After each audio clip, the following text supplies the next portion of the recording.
हमारे खास मुलाकात कार्यक्रम में आज इसी श्रृंखला में हमारे साथ साहित्यकार डॉक्टर अनीता वर्मा जी हैं। अनीता वर्मा जी से हम जानेंगे इनके जीवन परिचय के बारे में, इनकी शिक्षा दीक्षा कहाँ से हुई और साहित्य के क्षेत्र में इनकी रुचि कैसे बढ़ी। आइए हम बात करते हैं डॉक्टर अनीता वर्मा जी से।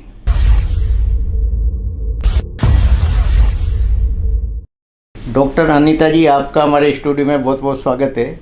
नमस्कार और आभार सर, आपने मुझे बुलाया और याद किया, बहुत बहुत आत्मिक आभार आपका। डॉक्टर अनीता वर्मा जी, अपने जीवन परिचय के बारे में बताइए। आपकी शिक्षा दीक्षा कहाँ से हुई, आप कहाँ से हैं और इस क्षेत्र में कब से आपका जुड़ाव रहा? जी, मैं मूलतः कोटा की ही हूँ। मेरी शिक्षा दीक्षा कोटा में ही हुई है और राजकीय महाविद्यालय कोटा से मैंने पीजी किया जी। और वहीं काफ़ी वर्षों तक मैंने अध्यापन कार्य किया। एसोसिएट प्रोफेसर बनी जी। फिर वर्तमान में अभी प्राचार्य पद से नियुक्त होकर के मैं शहीद हेमराज मीणा सांगोद महाविद्यालय में प्राचार्य पद पर अपना काम कर रही हूँ, प्राचार्य के रूप में। और जहाँ तक साहित्य से मेरे जुड़ाव की बात है जी। तो साहित्य सृजन के जो बीज थे वो मेरे शैशव अवस्था में ही, बचपन में, मतलब जी। शुरुआत जब मुझे समझ मेरी विकसित हुई तभी मुझे लगता था, क्योंकि पढ़ाई का ये देखिए कि ये आलम था कि कोई भी मुझे पढ़ने वाली कोई चीज़ पत्रिका मिल जाती थी, क्योंकि उस समय आप जानते हैं कि इतना ज़्यादा मीडिया का प्रचार प्रसार नहीं था, बिल्कुल। बहुत ही कम किताबें आती थी। लेकिन मेरे परिवार में चंपक, नंदन, ये दोनों पत्रिकाएं तो रेगुलर मतलब आती थी जी। तो जब तक मैं इनको पूरा पढ़ नहीं लेती थी तब तक मुझे चैन नहीं पड़ता था। और मुझे लगता है धीरे धीरे फिर मैंने पढ़ाई के साथ साथ मेरी आगे जब रुचि थोड़ी विकसित हुई, समझ थोड़ी मेरी विकसित हुई, छोटी छोटी मैं क्षणिकाएँ स्कूलों में लिखा करती थी। स्कूल की जो पत्रिकाएं, बाल पत्रिकाएं निकलती थी, पहले बाल सभा भी होती थी तो मैं बोलती भी थी। और खुद का जो है मौलिक सृजन में ज़्यादा, उसमें जो भी मैं लिखती थी, जैसा भी मैं लिखती थी उसको मैं करती थी। तो ये बीज मेरे बाल्यावस्था से ही रहे। और फिर परिवेश इन सब चीज़ों के लिए बहुत ज़्यादा प्रभावित करता है, प्रभाव डालता है। हमारा एक समृद्ध परिवार के साथ में उस समय मेरा बचपन उस परिवेश में बीता है और वर्तमान में अभी भी उन लोगों से मेरा संपर्क है। तो उनके यहाँ एक पोस्ट बॉक्स होता था, आपको पता है कि बॉक्स हुआ करता था, उसमें सारी डाक आती थी। तो मैं बहुत छोटी सी थी, तो उनके यहाँ सोवियत रूस, नवनीत, धर्मयुग, सरिता, है ना, और ये बहुत सारी पत्रिकाएं, पत्रिका, क्योंकि वहाँ पे वो डाल जाता था और उनके बिल्कुल रेगुलर उनके जो है पैसों की कोई बात ही नहीं थी, तो वो किताबें आती थी और सबसे ज़्यादा जाकर के मैं बॉक्स खोलती थी और वो किताबों को मैं लेकर जाती थी। जब तक उन किताबों को, चाहे मुझे वो समझ आए नहीं आए, जैसा भी हो, मैं इनको पूरा पढ़ करके और मतलब आप सोचो कि मुझे बड़ी राहत सी मिलती थी। और वहीं से मुझे एक समझ मेरी डेवलप हुई, जैसे कहेंगे विकसित हुई, समृद्ध हुई, बहुत कुछ जानने को मिला, क्या चल रहा है, क्या कहानियाँ होती हैं, क्या कुछ होता है, ये सारा कुछ ऐसे करते करते एक लघु कथा के रूप में, एक लघु कथाकार के रूप में मैंने वर्तमान में अपना स्थान एक छोटी सी जगह मैंने अपनी बनाई है। हालांकि मैं सब विधाओं में लिखती हूँ। लघु कथा में विशेष रूप से मेरी 2 पुस्तकें अभी राजस्थान साहित्य अकादमी के आर्थिक सहयोग से, दर्पण झूठ ना बोले, और ये 2012 में आ गई थी। बिल्कुल। और वर्तमान में झांकती खिड़कियाँ, और एक अभी बोलती आंखें मेरा कविता संग्रह है। और समीक्षा के क्षेत्र में जो देखा जाए तो शचीन्द्र उपाध्याय के साहित्य में संवेदना और शिल्प पर मेरा जो काम था ना, उसको मैंने पुस्तक रूप में, और एक नई बात ये, एक मोनोग्राफ भी लिखा मैंने, राजस्थान साहित्य अकादमी का 87वां जो था मोनोग्राफ मेरे द्वारा उस समय लिखा। अकादमी का मैंने बहुत सारा काम किया है। और एक मुझे अभी बताते हुए बड़ी खुशी हो रही है कि राजस्थानी जो भाषा है, हाड़ौती जो अंचल की मैं चूँकि रहने वाली हूँ, तो वो भी बीकानेर जो साहित्य संस्कृति अकादमी है, वहाँ से आर्थिक सहयोग से मेरी दोहा कृति अभी तैयार हो गई है, शब्द निकालो तोल, तो वो आने वाली है।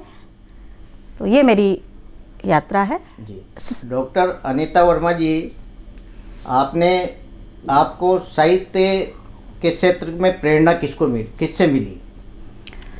साहित्य के क्षेत्र में जो प्रेरणा मुझे मिली, तो मैं जैसा कि मैंने बताया ना कि आपको कि वो पुस्तकें ही मेरी प्रेरक रहीं।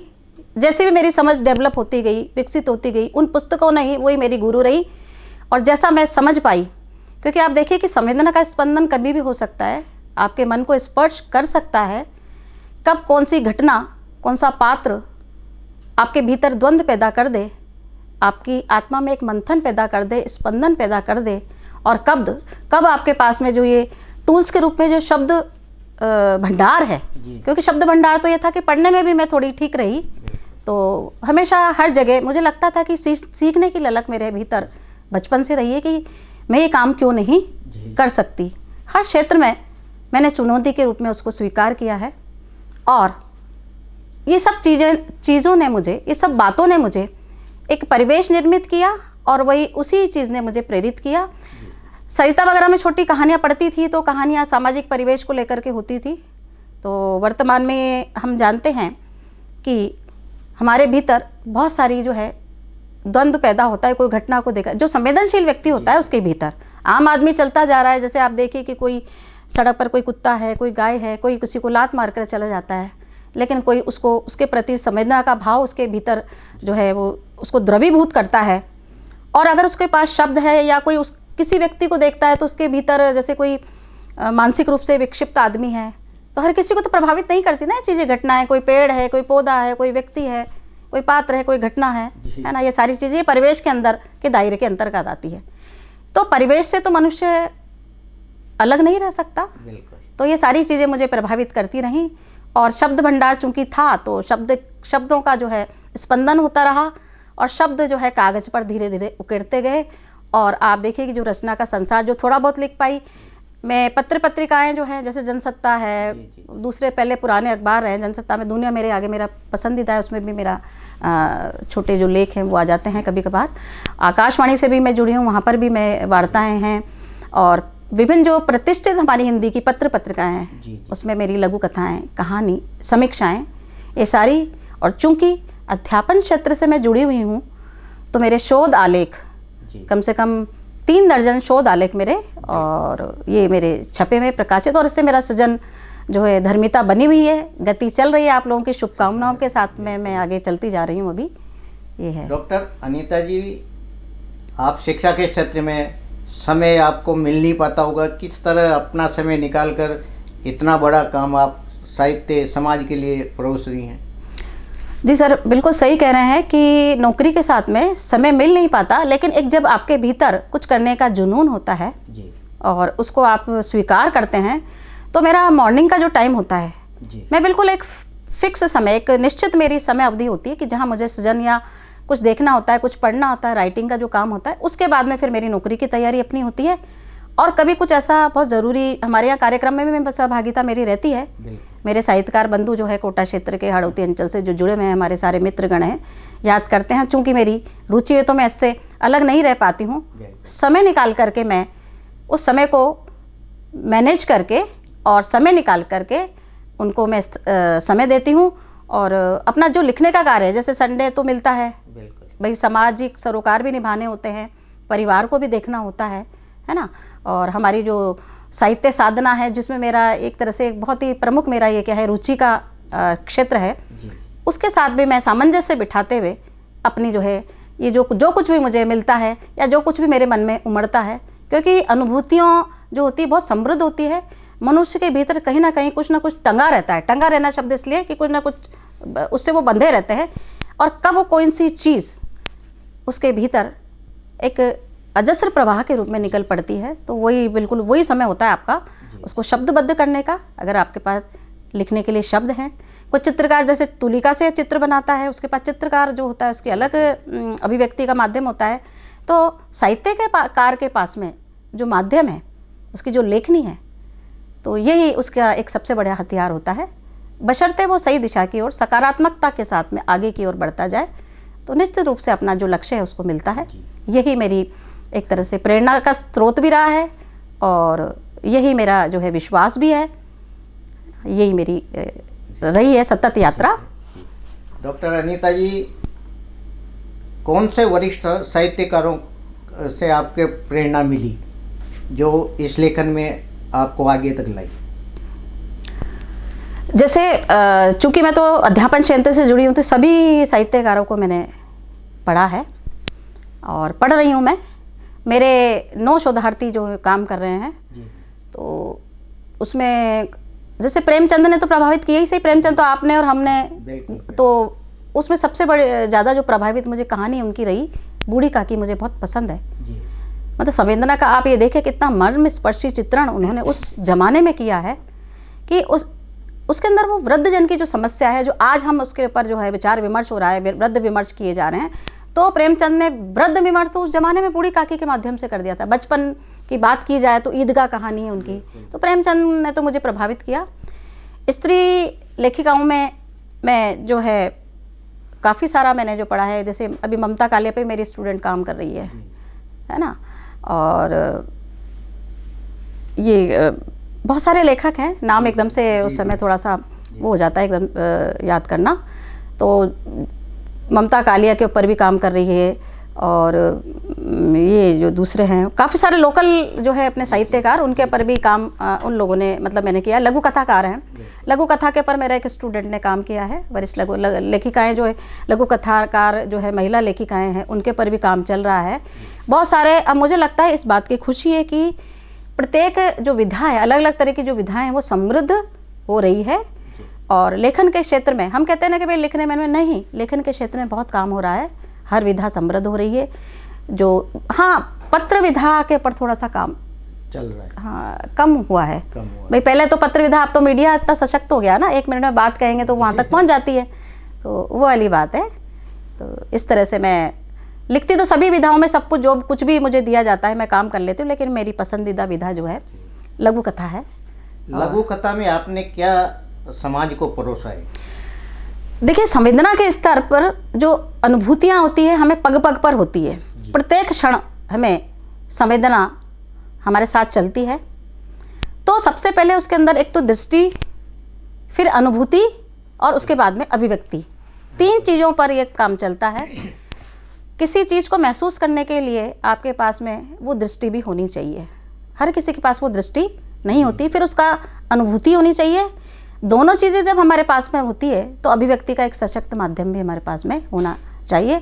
तो लघु कथा मुझे इसलिए पसंद है कि एक तो वो ऐसी विधा है कि बहुत संक्षिप्त उसमें, आज भाग दौड़ भरी जो ज़िंदगी हमारी चल रही है ना, आप देखिएगा कि आदमी के पास पढ़ने के लिए फुर्सत नहीं कि बड़े बड़े वो उपन्यास पढ़े। पहले अपन लोग उपन्यास भी तो पढ़ा करते थे ना, खूब सारे उपन्यास, जो भी कितने सारे चर्चित उपन्यास रहे, जो कुछ भी उन सबको पढ़ते थे, समय भी होता था। लेकिन जैसा कि आपने बताया, नौकरी के साथ में साहित्य सृजन, समय नहीं है। लेकिन ये जो शॉर्ट स्टोरी है, जो लघु कथा है, उसके लिए जल्दी से एक बिंदु होता है, उसके आसपास जो है रचना, उसका बुनाव होता है, और संक्षिप्त संवाद के साथ, कसावट के साथ में ये रचना तैयार होती है। और आप देखिए कि अब एक विशेष स्तंभ आने लगे हैं लघु कथा के, पत्र पत्रिकाओं में आ रहे हैं, अखबारों में। तो आम आदमी जो चाय की दुकान पर बैठा है, घर में महिलाएं जो घरेलू कामकाज कर रही हैं, छोटी छोटी रचनाएं पढ़ती हैं, तो उनको लगता है कि अरे ये मेरे मन की तो बात है। तो मैं सोचती हूँ कि सामाजिक सरोकार का इससे अच्छा मैं कुछ दे नहीं सकती। जो मेरे को महसूस होता है, जो संदेश मैं छोटी छोटी लघु कथाओं के माध्यम से मैं दे पाई हूँ, तो वो मैं सेवा, जितना मुझसे बन पड़ रहा है, साहित्य सृजन की सेवा मैं कर रही हूँ, अपने धर्म का निर्वहन कर रही हूँ। साहित्यकारों के लिए ऐसा माना जाता है कि जहाँ न पहुँचे रवि वहाँ पहुँच गए कवि। आपका रचित काव्यांश कोई हो तो हमारे दर्शकों को सुनाए। जी, मैं देखो, मैं तो गद्यकार हूँ, ऐसे बिना किताब के तो मैं कविता मुझे याद नहीं रहती है ना। तो ऐसे तो अगर आप पहले कहते तो मैं ले आती अपनी कविता तो ऐसे याद नहीं रहती मुझे। लेकिन एक संदेश बस ये मैं देना चाहूँगी कि जो भी काम करो, जो भी लक्ष्य अपना निर्धारित करो, उसको लेकर के एक जुनून की हद तक समर्पण भाव से आपको वो काम करना चाहिए। निश्चित रूप से सफलता मिलेगी। निदा फाजली की 2 पंक्तियाँ मुझे हमेशा याद रहती है। सफ़र में धूप तो होगी, जो चल सको तो चलो। सफ़र में धूप तो होगी, जो चल सको तो चलो। यहाँ कौन किसके वास्ते रास्ता देता है, खुद ही संभल कर चल सको तो चलो। तो ये निदा फाजली की 2 पंक्तियाँ थोड़ी सी ऊपर नीचे पंक्तियाँ हो सकती है, लेकिन संदेश वही है कि आपको अपने सफ़र, अपनी यात्रा को, जीवन यात्रा को चालू रखना है और आगे की ओर चलते जाना है ना। और कोई भी परिस्थिति आ जाए, मेरे पैर में दिक्कत हुई लगी मुझे, लेकिन मैंने एक जुनून की हद तक उस चीज़ को एक चुनौती के रूप में स्वीकार किया। और ऐसा कोई काम नहीं है, साहित्यिक क्षेत्र में देखो आप, मेरी सर्विस उसके अंदर देखो, मुझे जो कुछ भी दाय मिला, जो कुछ भी दायित्व मिला, पूरी मैंने ईमानदारी के साथ में उसका निर्वहन किया है। और यही मूल मंत्र है अपने लक्ष्य प्राप्ति का। डॉक्टर अनीता वर्मा जी, आप एक शिक्षिका हैं, मतलब शिक्षा के क्षेत्र से जुड़ी है। आज के युवाओं को साहित्य के रूप में क्या संदेश देना चाहेंगी? भाई, जैसा कि ये माना जाता है कि बच्चे जो है पुस्तकों से दूर होते जा रहे हैं, युवा, लेकिन हमारा जो मीडिया, चाहे वो किसी प्रकार से इंटरनेट के ऊपर इतनी सारी सामग्री उनको मिल जाती है, तो ऐसा भी नहीं है कि बच्चे पढ़ भी रहे हैं और उनके लिए ये है कि किताबें जो है उससे जुड़ें। भाई, मीडिया जो है उससे अच्छी बात है, सुन रहे हैं, देख रहे हैं, लेकिन पुस्तकों का जो स्पर्श से जो आत्मीयता का भाव होता है, जो जुड़ाव होता है, जो हमने पढ़ा है, ऐसा लगता है पुस्तक को स्पर्श करने के साथ ऐसा लगता है पुस्तकें हमसे बतियाती हैं, बात करती हैं। तो अगर आप पुस्तकों से आप जुड़ोगे तो बहुत कुछ खजाना है। कौन सी चीज़ पुस्तकों के अंदर नहीं है, क्या नहीं है? हर क्षेत्र में, साइंस हो, विज्ञान, दर्शन है ना, आपका मनोरंजन है, बहुत सारी आपकी जो उत्सुकता हैं उनको शांत करने का सारा माध्यम, सारी चीज़ें, इतना अथाह भंडार, अथाह संसार ज्ञान का भंडार पुस्तकों में भरा पड़ा है। तो आप पुस्तकों से जुड़ें, पुस्तकों से नाता जोड़ें। तो आप जो आज ये बच्चे जो तनाव, अवसाद ये हो रहा है, डिप्रेशन हो रहा है, तो सबसे बड़ी बात है कि काम में भी क्या है, वो एक रटंत उसके पर वो चल रहे हैं। उससे थोड़ा सा रिलैक्स हो करके, अपने आप को फ्री करके, एक किताब, कोई सी भी किताब, उनकी जो पसंदीदा किताब है, चाहे वो बाल साहित्य के अंदर जो कार्टून वाली किताब हो, सब कुछ मिलता है आजकल। क्या नहीं मिलता है? जैसे हमारे ज़माने में तो चंपक, लेकिन उन सब के आप देखिए कार्टून बन गए हैं, है ना, तो बच्चों की वो उसके अंदर लगे रहते हैं। लेकिन अगर मेरा ये व्यक्तिगत रूप से मेरा तो ये मानना है, अगर वो पुस्तक आधा घंटा भी, कोई सी भी पुस्तक वो पढ़ेंगे जो उनके रुचि की है, तो मुझे लगता है कि एक उनको एक ब्रेक सा भी मिलेगा, तनाव रहित भी होंगे, उनका अवसाद दूर होगा, उनका जो तनाव बना पड़ा है, चारों तरफ वो घिरे पड़े हैं, शायद वो सब एक तरह से रिलीज़ हो जाएगा, उससे वो रहित होंगे। मेरा ऐसा उनके लिए संदेश है कि पुस्तकों से जुड़ाव रखें, पुस्तकों से जुड़े, वो आपके साथी हैं, आपके मित्र हैं। आपके एकाकीपन को दूर करने का एक बहुत अच्छा माध्यम भी पुस्तकें हैं। डॉक्टर अनीता जी, साहित्य समाज का दर्पण है। आज जो साहित्य लिखा जा रहा है वो समाज के प्रति क्या अलग जगाना चाहता है? आप देखिए कि प्रत्येक कालखंड का एक अपनी विशेषता होती है। हिंदी साहित्य की विद्यार्थी हूँ तो आदिकाल, भक्ति काल, रीति काल और आधुनिक काल। आधुनिक काल के अंदर आप देखिए विविध विधाएं, और इन सब के बीच में परिवेश बहुत अधिक मायने रखता है। परिवेश से कि जो कुछ हम अपनी आँखों से देखते हैं, जिस परिवेश में हम रहते हैं, है ना, जिस समय के साथ हम चल रहे हैं, उन सब चीज़ों का हमारी रचना के अंदर आना ज़रूरी है। अन्यथा वो उससे जब मेल नहीं खाती तो लगता है कपोल कल्पित बातें। आप जो कल्पना की बात कर रहे थे ना, तो यथार्थ के धरातल के ऊपर भी उन चीज़ों को सामने लाना ज़रूरी है। आज आप देखिए कि भौतिकवादी युग में वैश्विक परिदृश्य पूरा का पूरा बदल रहा है। बीच में एक ऐसा समय है कोरोना का, देखिए आप कालखंड 2 साल का, तो मनुष्य के अंदर वो ताकत होती है, वो शक्ति होती है कि वो विभिन्न प्रकार की समस्याओं से जूझने की, लड़ने की, उसके अंदर भगवान ने एक शक्ति प्रदान की हुई है। लेकिन उसको अपने भीतर वो जो शक्ति है उसको पहचानने की ज़रूरत होती है। उसको कहते हैं दृढ़ इच्छा शक्ति, आत्मविश्वास। आत्मविश्वास से सब चीज़ें जीती जा सकती है। और इसमें परिवेश, सृजन की जहाँ बात करेंगे तो परिवेश बहुत मायने रखता है। परिवेश में जो घटनाएं घटित हो रही है, मनुष्य का द्वंद्व जहाँ चल रहा है, आज आप देखिए कि विभिन्न प्रकार के विमर्श चल रहे हैं, बाल विमर्श चल रहे हैं, स्त्री विमर्श चल रहा है, स्त्रियां मुखर हो रही है, लिख रही हैं। पहले वाली स्त्री में आज जो स्त्रियां कदम ताल मिलाती हुई समय के साथ में आगे की ओर बढ़ रही हैं, बहुत कुछ पाने की उनके अंदर एक ललक है और बहुत कुछ पा भी रही हैं, ऊंचाइयों को की बुलंदियों को वो छू रही हैं। बच्चों को बहुत सारा परिवेश के अंदर बहुत सारे उनको फील्ड मिले हैं, उनको सुविधाएं मिली हैं। पहले के ज़माने में इतनी सुविधाएं कहाँ होती थी। विकास और तकनीक का युग जो है चल रहा है, लेकिन उन सब के साथ में अगर हम सकारात्मकता के साथ आगे बढ़ते हैं, उसको सही रूप में प्रयुक्त करते हैं, तो ये सब चीज़ें हमारे लिए बहुत अच्छी उपयोगी सिद्ध हो सकती है। तो ये मेरे लिए, मैं तो यही कहना चाहती हूँ, सबके प्रति एक वो चल रहा है, चिंतन है, मनन है ना। तो साहित्यकार तो ऐसा संवेदनशील है, उसकी जैसे अभी आपने कहा कि जहाँ ना पहुँचे रवि वहाँ पहुँचे कवि। तो साहित्यकार जो है वो अपनी आंखें नहीं, वो किसकी आंखें बनता है, वो समाज की आंख बनता है ना। वो प्रत्येक मनुष्य की जबान बन जाता है, उसके शब्द को अभिव्यक्ति प्रदान करता है।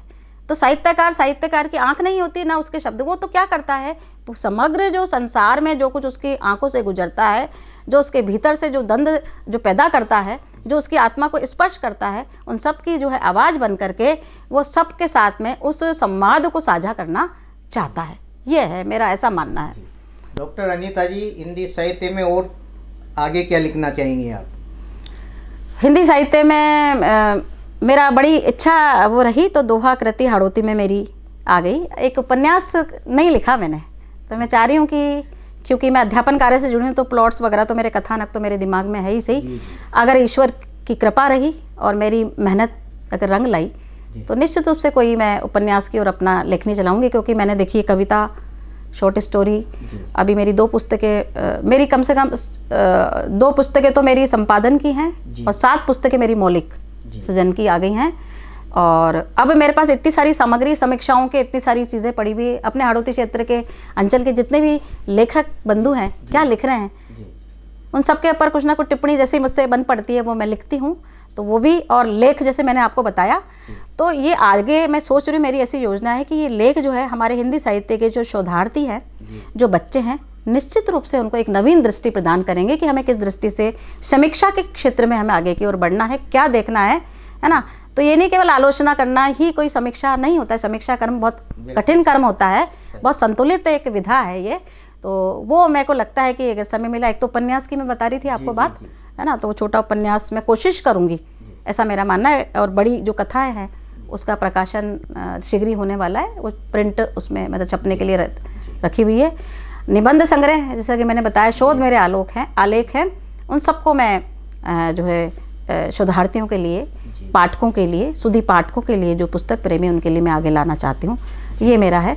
बाकी जो रोज़मर्रा की जो जीवन है उन सब से तो हम जुड़ते ही हैं। और साहित्यकार तो कदम कदम पर, जैसा मैंने बताया, संवेदना के स्तर पर अनुभूति से जो है आत्म साक्षात्कार करता चलता है, आगे बढ़ता चलता है ना। हर पल उसको कुछ ना कुछ चीज़ें उसके दिमाग में, उसके मन में आती रहती हैं और उनको शब्दबद्ध करता रहता है। ऐसा ही मैं सोचती हूँ, कभी क्या चीज़ हमारे मन को छू जाती है, कभी कौन सा व्यक्ति छू जाता है, तो उन सबको मैं कोशिश करती हूँ शब्दबद्ध करने की। डॉक्टर अनीता जी, साहित्य के क्षेत्र में बड़ी उपलब्धि क्या रही है आपकी? जैसे कोई आपको पुरस्कार या कोई? जी, बिल्कुल सही प्रश्न आपने अब किया। अभी मैं आपको बताऊं कि ऐसे तो हमारे यहाँ की जितनी भी संस्थाएं हैं उन सब ने मुझे सम्मानित किया है, चाहे वो साहित्य संगम हो, चंबल श्री जो हो, नाथद्वारा में जो है वहाँ पर मुझे सम्मानित किया गया। और सबसे बड़ा अभी बात जो राजस्थान साहित्य अकादमी का विशिष्ट साहित्यकार पुरस्कार 2022-23 का मुझे अभी मिला।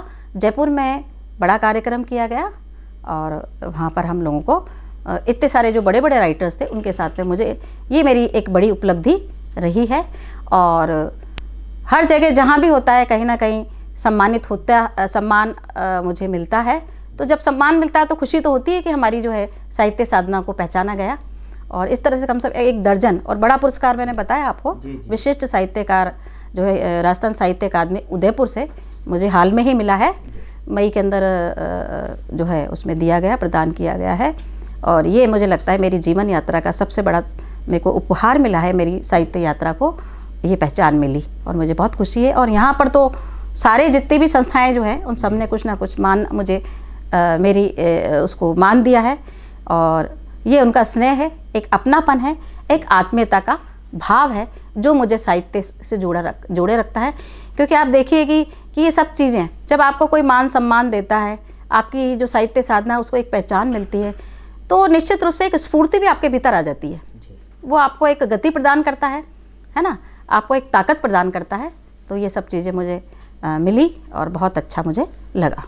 डॉक्टर अनीता जी, हाड़ौती या राजस्थानी भाषा में भी आप कुछ लघु नाटिका या कुछ इस तरह के गद्य लिखेंगी ताकि हाड़ौती की जनता को भी इस जो स्थानीय स्तर पर उसका लाभ मिले? भाई मेरा यह है कि जैसे लघु कथा तो मैंने लिखी है, हाड़ौती में भी लिख रही हूँ मैं, और अभी मैं अब शीघ्र ही इसका एक संपादन मैंने किया है। दोहा, हाड़ौती के दोहे हैं, उनका भी मैंने संपादन किया, और मेरी कुल बताया मैंने आपको कि मूल जो है दोहा कृति वो तो तैयार हो ही गई है, शब्द निकालो तोल, तो 400 दोहे हैं उसके अंदर हाड़ौती भाषा में, और शीघ्र ही वो आप सबके बीच में, पाठकों के बीच में होगी। और ये तो अभी आई नहीं मेरे पास पब्लिशर के वहाँ से, तैयार तो हो गई है और अकेडमी में भी पहुँच गई है, अकादमी ने उसको मेरे को आर्थिक सहयोग से वो छपी है। तो ये हाड़ौती मेरी मातृभाषा, क्योंकि बचपन से मैं तो उस परिवेश में भी रही हूँ, है ना, अपनी मातृभाषा के साथ में जुड़ाव रखना ज़रूरी भी है, और वही हमारी जो है संस्कृति, सभ्यता, लोक संस्कृति जो है हमारी, बहुत सारी चीज़ों को उसके अंदर हमें जानने को, समझने का जो है मौका मिलता है।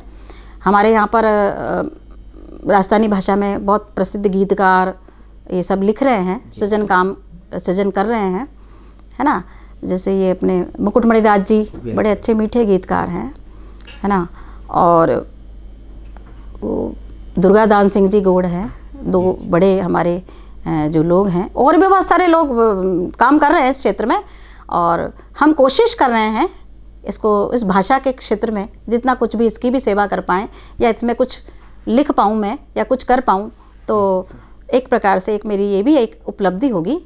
और छोटी कहानियाँ, इसमें भी मैं छोटी कहानियों में मतलब बात करती हूँ। तो अभी हाल एक कहानी प्रतियोगिता, एक पुस्तक का संपादन मैंने जो किया है, तो लघु कथा की प्रतियोगिताएं आमंत्रित की गई थी उसमें, है ना, हाड़ौती में, या जो भी भाषा में मारवाड़ी हैं जो इस प्रकार से, लेकिन कुल मिलाकर राजस्थानी के अंदर, तो वो प्रयोग भी हमारा सफल रहा। तो उसमें भी मैं लिखती हूँ, और जो कुछ भी मुझसे बन पड़ता है वो सृजन चल रहा है मेरा, ये वाली बात है।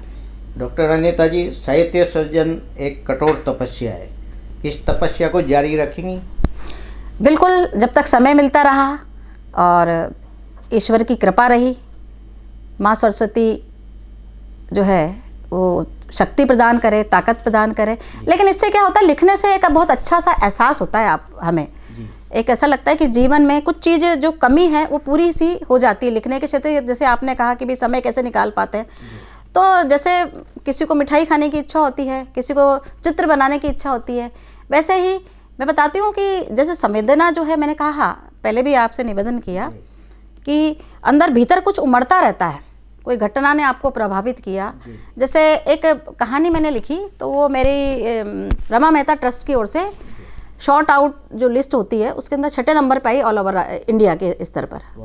तो उसमें उसका मैंने शीर्षक दिया है, एक पगली महिला मानसिक रूप से जो विक्षिप्त है उसकी घटना है, और वो अपने आसपास के परिवेश की है।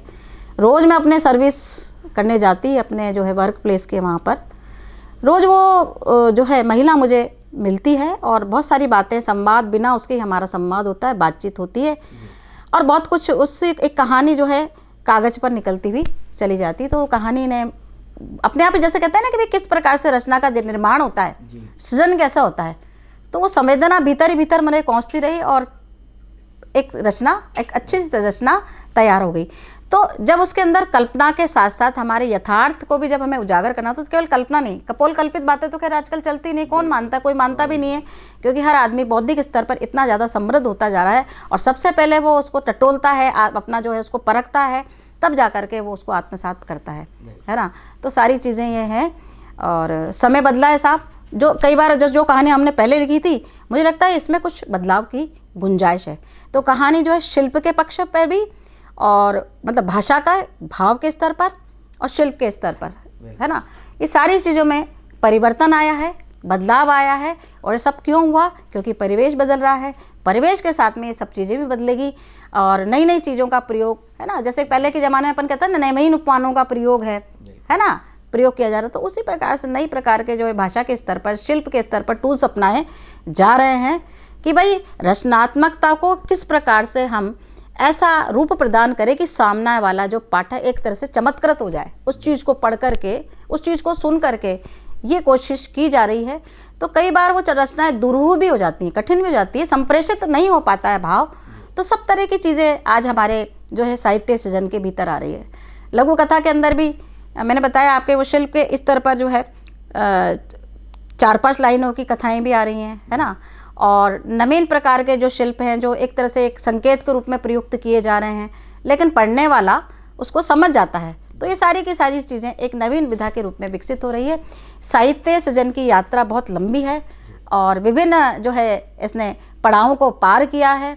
आप देखिएगा शुरुआत से लेकर के जब समझ विकसित हुई होगी तब से लेकर के अब तक नए नए रूप में सृजन की जो धारा है अबाध गति से जो है बहती जा रही है। और उसी अबाध गति में हम जैसे लोग भी थोड़ा बहुत अपना सहयोग अगर देते हैं, थोड़ा कुछ हम कर पाते हैं, तो एक बहुत बड़ी हमारी भी एक साहित्य सेवा है। और ऐसा लगता है कि ईश्वर का एक तरह का ये वरदान है। ये थी हमारे साथ साहित्यकार डॉक्टर अनीता वर्मा जी। अनीता वर्मा जी से साहित्य के संदर्भ में बहुत कुछ बातें आपने जानी। ये हमारे स्टूडियो में पधारी, बहुत बहुत धन्यवाद। बहुत बहुत आत्मिक आभार साहब, आपने मुझे याद किया और साहित्य पर संवाद करने का अवसर प्रदान किया। बहुत बहुत आभार।